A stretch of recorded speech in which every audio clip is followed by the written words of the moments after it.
Okay, so now let's just finish up here and let me show you how to put the assets that you've created into your app. So you need to go to the drawable folder, the same one that when you first created your app, you dropped these assets that you downloaded from the website, the 3 different Android logos. You drop those into this drawable folder, which was in the architecture of the app. There's the main folder, which is W2A. Then there's the app folder. Then inside of that, there's a SRC folder. Then inside of the SRC is main. Inside of that is res, R-E-S. And then finally, inside of that res folder is drawable. And you just find that over here and you drag and drop the asset right onto it. So, you know, when you first did the assignment, you took this Android app and you put it right, you just dragged it on top of the drawable folder, and you can see this red box forms around the folder, and you just drop that in there. I'm not going to do it again because you can see already that Android 2 is in here, so I can't drop it again. But you can see where I put my face pings in here. You just drop them inside of that folder. Then you're just going to click over to Android animate.xml. Okay, just click on that tab, and this script should come up. And it's script that you had to deal with the first time that you did the app. And you're just going to change this one here. It's going to say Android drawable equals, and then drawable backslash. And here you see I've already changed it to smiley 1, 2, and 3 for the smiley images that I took.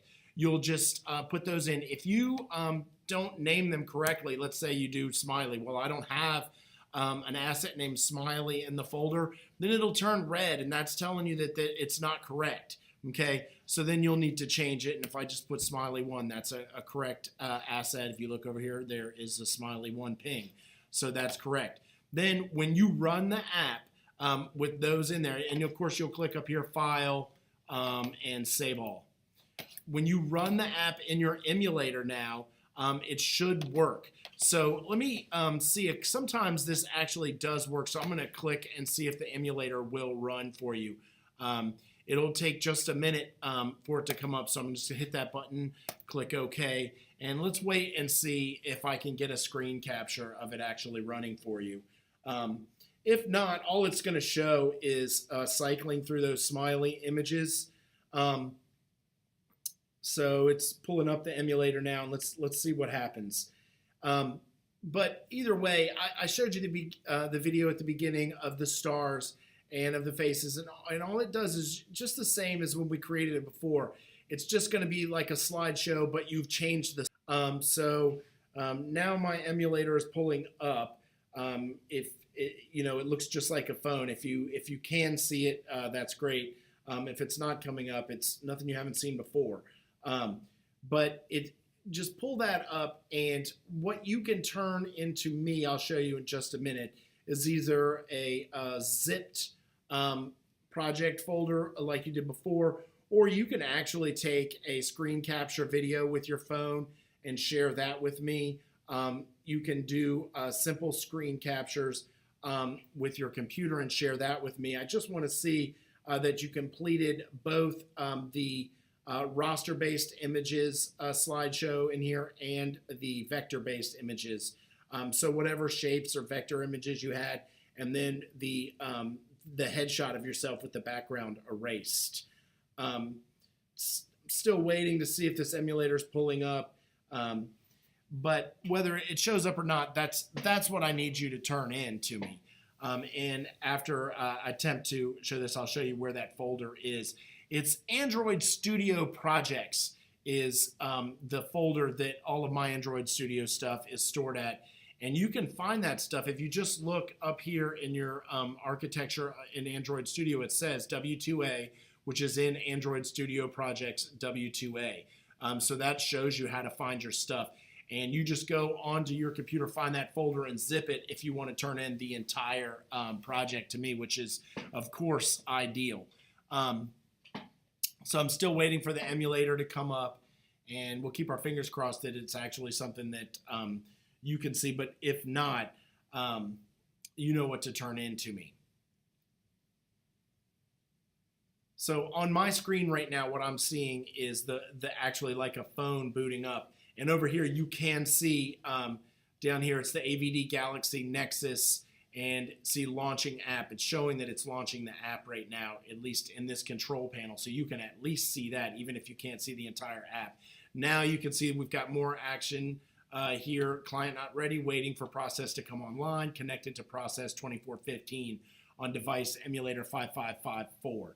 Now, on my screen now, I can see the actual phone with the smiley face up there.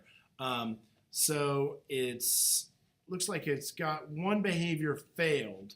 We'll see. I want to give it just a second before I try and click the button because it takes a minute sometimes for it to boot up.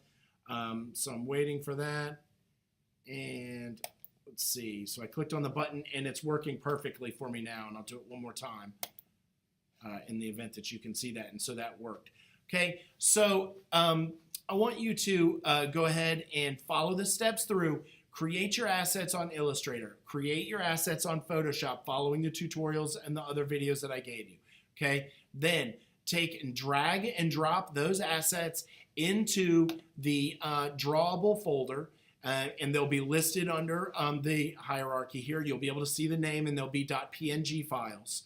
Then over in the Android animate.xml folder, change the script to reflect whichever asset you're doing. So one time for the raster images and one time for the vector images, and either take a video of the emulator running or of it running on a device, or simply click over to your to the folder. So you'll find the folder. So it's Android Studio Projects W2A. Then you just right click on that and compress that folder and upload the zipped file with the raster images, and also upload a zip file with the app with the vector images, and that will be the grade for this project.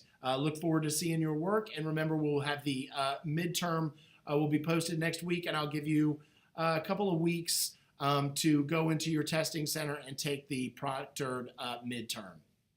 I'll also post a video and some information next week just to let you know what's going to be on that midterm, so you don't feel too threatened by it and you can study. You know, this won't be a terribly difficult midterm for you, especially if you've been doing your work.